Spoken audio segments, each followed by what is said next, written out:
kita meyakini mayoritas, rahmatnya Allah Ta'ala itu mayoritas, Islam juga mayoritas, kita merasa saat di pondok ya kumpul orang Islam, saat di terminal kumpul orang Islam, ninggalan di kumpul orang Islam. Coba kalau kamu pakai eksklusif, terminal begitu cabul, itu fasek kabeh. Baru ngono butuh ngisi gitu, biasanya wong fasek wong bayar. Kok dalili, nulung kok bayar fasek. Nah, gue malah iso ngising kan. Fasek ke Allah, penting nyediakno WC kena bengi. Di Bang Soleh rabi fasilitas. Fasek ke Allah. Nah, ini contoh-contoh betapa eksklusisme, satu perasaan eksklusif itu menyesatkan. Allah sendiri terbuka rahmati wasiat kulas. Lah kulase ini lebih dekat mayoritas apa minoritas? Lebih dekat teori apa? Mayoritas. Nah, makanya saat ini kita ngaji nih, ya, bahwa panduan Nabi untuk mengikuti mayoritas itu secara syariat memang sudah benar, dan setelah teori rasional teknis juga sudah benar. Cuma kan saya harus menyampaikan ini lewat ngaji, bahwa ini bukan akal-akalannya Gus Bah, memang ada di kitab yang diyakini sahih, yaitu kini kitab Muslim. Muslim itu dua kitab, yang satu paket dengan Bukhari nama Muslim. Dua kitab yang diyakini sahih setelah kitab Bukhari. Ya, dalam keyakinan mayoritas orang Islam setelah kitab Bukhari adalah kitab Bukhari nama Muslim. Dan lewat kitab sahih ini sampean tahu bahwa panduan mengikuti mayoritas adalah panduannya Nabi. Paham ya? Panduannya sinten? Nabi. Mulai kiri ngalim-ngalim Jawa orang berjubahan, umumnya wong nganggo hem. Ini biasa umum wong. Karena mereka tahu betul pentingnya mayoritas, pentingnya tradisi mayoritas. Mereka jarang orang-orang alim memaksakan jubahan, maksudnya paling kadang-kadang Jumatan bin macam, tapi ini mau ya wong tertentu, jubaran gitu, wong alim. Narapati alim kata, tapi jubaran mau dapat terus. Mau alim-alim kali beru mesti biasa-biasa lah. Panas. Terkuat ya tenang. Sing umum-umum mawon. Mohon terus akan saniki lah. Ketika kebenaran itu ternyata tidak sesuai dengan perilaku pejabat atau perilaku sebuah pemerintahan itu kayak apa? Nah ini terus babu wujubil ingkar alal umara fima yukhalifu syar'ah wa tarki qitalihim ma sallallahu wa nahwi dzalik.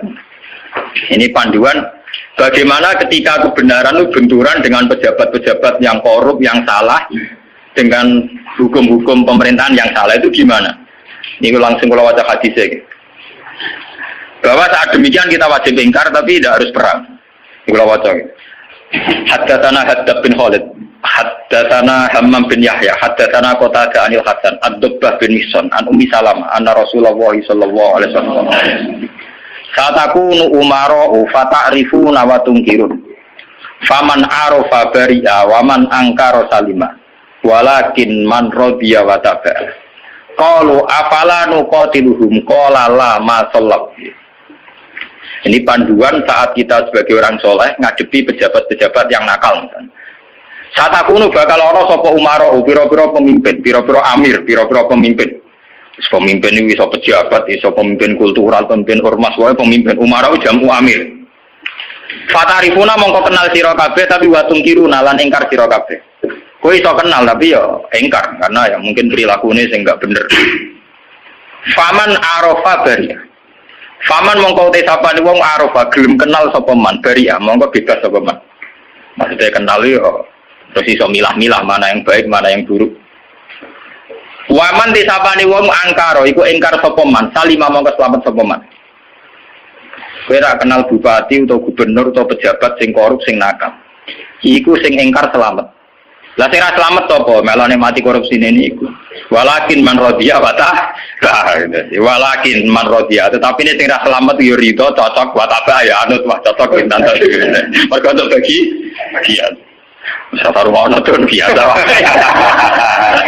Biasa wae. Perkara ngene ae. Walakin man radiya napa? Wa ta. Lah ini antike Nabi. Beliau yaitu tadi ikut mayoritas. Nabi ditanya, "Qalu ketika kita melihat pejabat yang mungkar, yang enggak bener, afala nuqatiluhum? Ana ta ora merangi kita hum ing Umar? Napa boten diperangi nawon ya Rasulullah? Kudeta mawon." Ora gak usah Nabi la ojo. La ojo. masallah selagi mereka iso sholat. Ini menunjukkan gitu bahwa ini loh, ini hadis sahih bahwa ajaran Nabi untuk melihat kemungkaran itu tidak ada yang ajarannya itu disuruh revolusi pakai kudeta itu tidak. Apalah nukotin jawab Nabi apa? Wah jangan. Apa tidak kita perangi ya Rasulullah? Jawab Nabi apa? Jangan. Tapi antinya Nabi itu hanya punya syarat satu, lama sholat, selagi pejabat-pejabat itu masih sholat. Ini ngaji kelas tinggi, amun salah paham. Kenapa Nabi hanya minta syarat satu sholat? Bagi seorang Nabi, selagi dunia ini masih ada orang sujud kepada Allah, masih menjaga konstitusi agama yang berupa sholat, yang disembah mati Allah, itu masih normal. Mungkin pejabat itu punya kesalahan, dia korupsi, dia menggenjot rakyat, dia apa. Tapi selagi dia sholat, kata Nabi itu tidak boleh revolusi. Nah itu kan menjadi misteri. Apa kira-kira alasannya Nabi kok hanya bersyarat lama sholat selagi masih sholat? Kemungkinannya dua. Kemungkinan secara teori ulama lagi. Secara teori ulama, kalau ulang lagi, ini sudah di luar teori sosiologi, teori demokrasi masalahnya. Ini harus pakai teori ulama. Kalau teori demokrasi kan kalau mayoritas protes dan sah secara pemilu ya sah dia jabat, yang minoritas menjadi oposisi. Kalau dalam teori demokrasi kan gitu. Cuma kalau banyak teori demokrasi kan kalau satu Indonesia maling semua terus partai maling mayoritas ya yang jabat harus maling. Makanya kalau ingin BTS itu supaya legal, saya Indonesia jadi BTS bikin partai lonte itu kalau menang ya jabat. Karena yang dipakai demokrasi adalah suara terbanyak. Loh iya, resikonya demokrasi kan suara terbanyak harus dilegalkan mimpin kan. Kalau terbanyak gento semua ya harus. Makanya preman kemarin kalah sama jenderal kan dia kurang solid, dia harusnya orang jadi preman dulu semua. Bikin partai preman kalau mayoritas ya harus ya jabat. Nah ini saya bicara tentang teori ulama. Kenapa Nabi mensyaratkan jangan kamu revolusi, jangan kamu kudeta selagi mereka masih sholat. Bagi seorang nabi, bagi seorang ulama, bagi seorang wali, selagi makhluk yang di dunia ini masih bertautan dengan langit, bertautan dengan Allah, berhubungan dengan Tuhan, itu masih dianggap normal. Masih dianggap normal. Bukan benar loh ya, normal. Karena ya wa ma khalaqtul jinna wal insa illa liya'budun. Makanya caranya harus sholat. Karena masih normal. Artinya seorang nabi itu tidak jagal-jagal amat ketika seorang yang nakal itu masih sholat.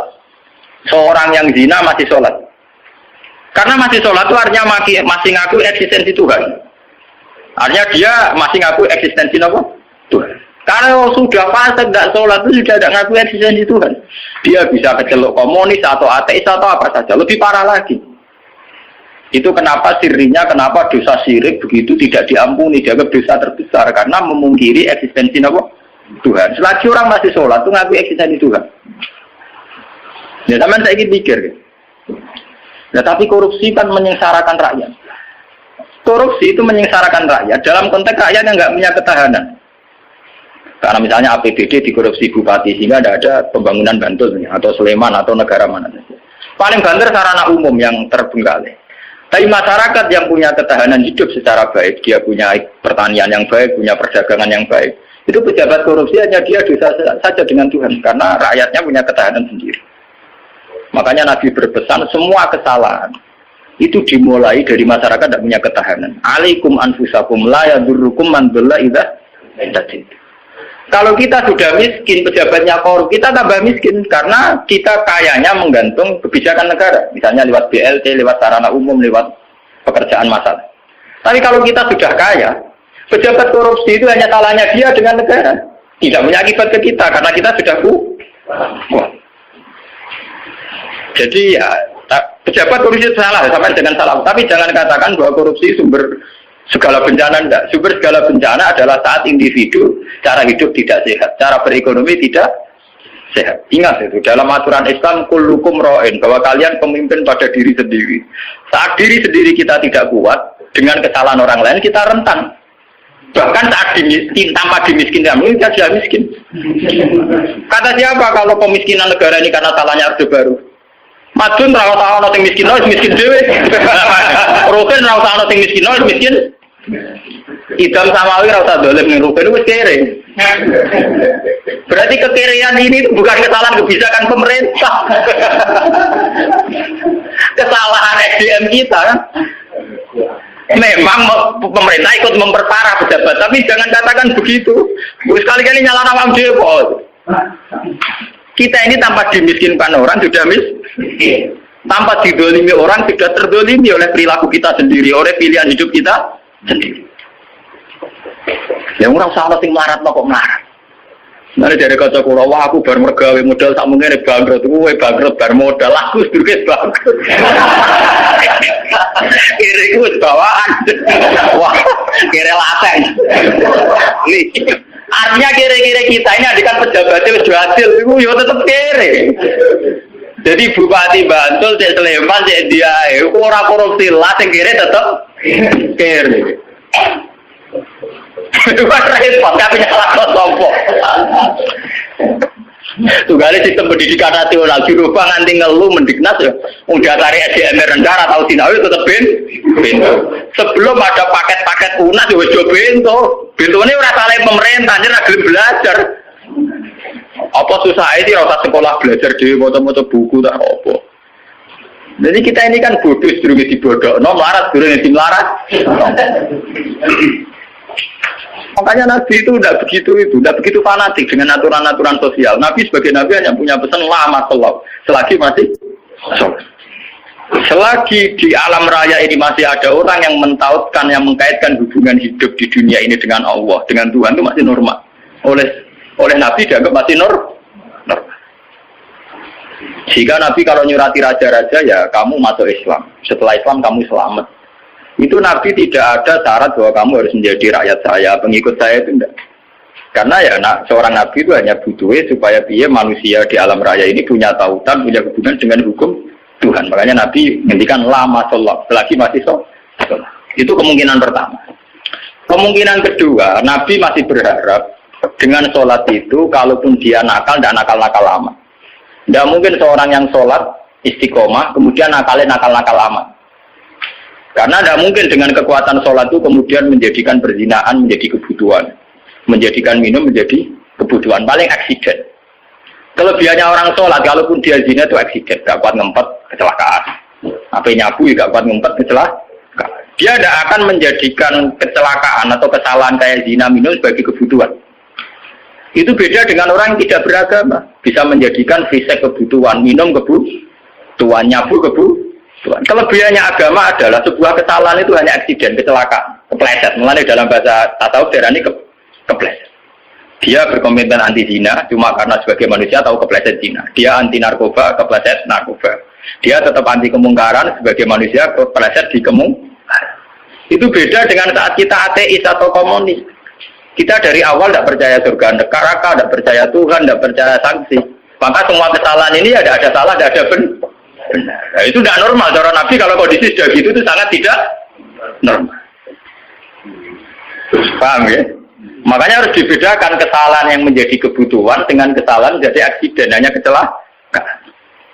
Ya kayak Rokan sebagai sufi ya kan merem, tapi sebagai uang ya kadang kecelakaan dulu orang ayu. Tapi dia yakin itu dosa, ya yakin dan ya istighfar. Itu kelebihannya agama kan gitu. Orang ya di ruang salah tapi balik meneh, salah balik meneh. Makanya bahasanya orang agama itu kan munib, orang yang mudah kembali, ya karena kesasar barang mulai meneh. Jadinya munib, rojak. Agama itu ya syaratnya kan gampang, munib, ya mudah kembali. Karena kesasar tidak balik meneh, kesasar meneh balik meneh. Lah sing repot nak ucul tenan ya. Mun parah dak niku.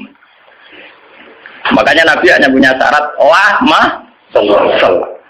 Maksudnya sholat, ya itu terus sekarang saya buka lagi kemungkinan ketiga. Sholat di situ itu bisa bahasa secara personernya menyebut satu bentuk, ya bentuk sholat. Ada mungkin artinya itu institusi ibadah.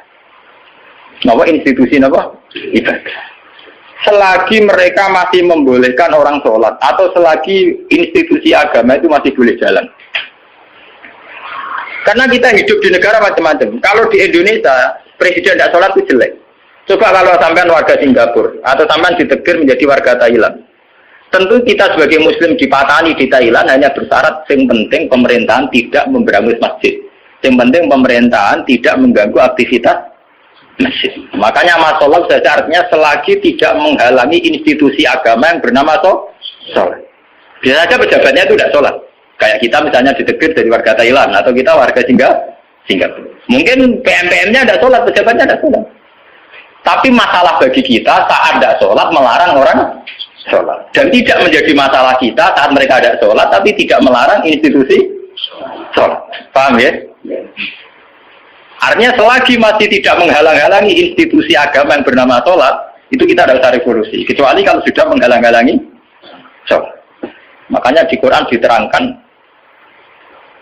masalah perang itu harus kita lakukan ketika ada lahu dimat suami wa biya'u wa sholawat wa masajid yudkaru fiha smuwahi katsira. Itu hebatnya Quran.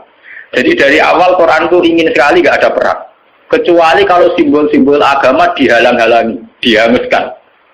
Makanya di Quran nonton ayat walau la dafu inna tabadhum bibadil lahu dimat suami'u wa biya'u wa sholawatu wa mata jika yuzkaru fiha smuwahi katsira wa la yansuruna wa hum yansur.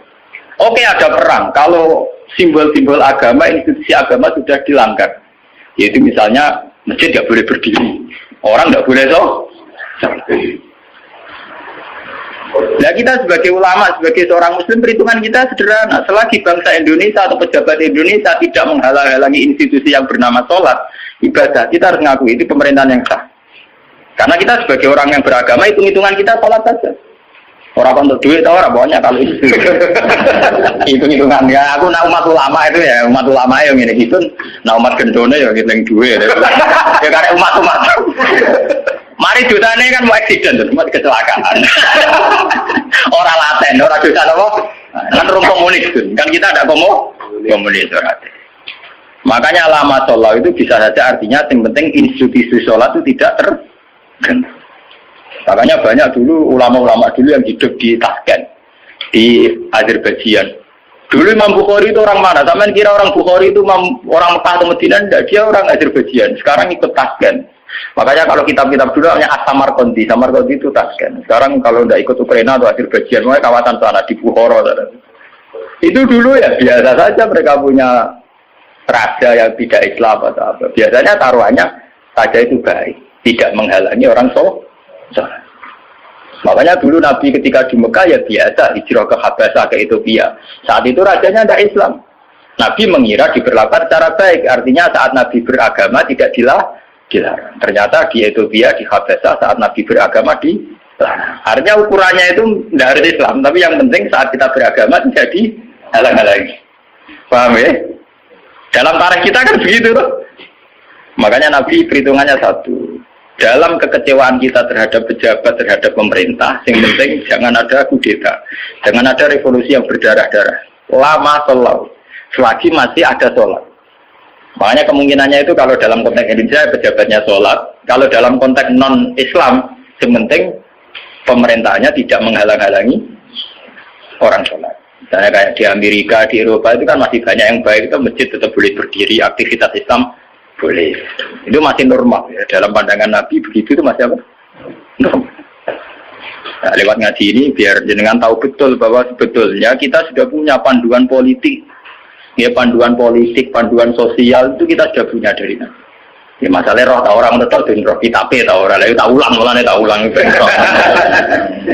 Mulanya kita ulang. Pentingnya ngaji ini biarnya kita tahu. Sebenarnya panduan-panduan itu sudah ada.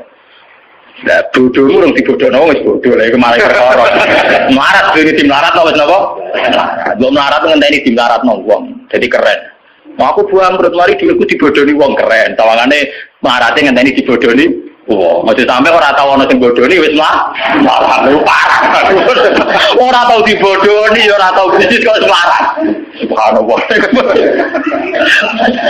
Larat sing apik kok. Ngenteni dibodohi. Wah, misalnya jadi kiai yang ngono di rival politik dijatuhno lagi jatuh keren, jatuhnya ngenteni dijatuh orang sing jatuh tau wis blesek. Mau jatuh ngenteni sing jatuh no tau kan lumayan.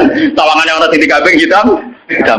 Mau dise dadi kiai gara-gara disaingi ku terus ambles. Ora ono sing nyai kok wis ambles.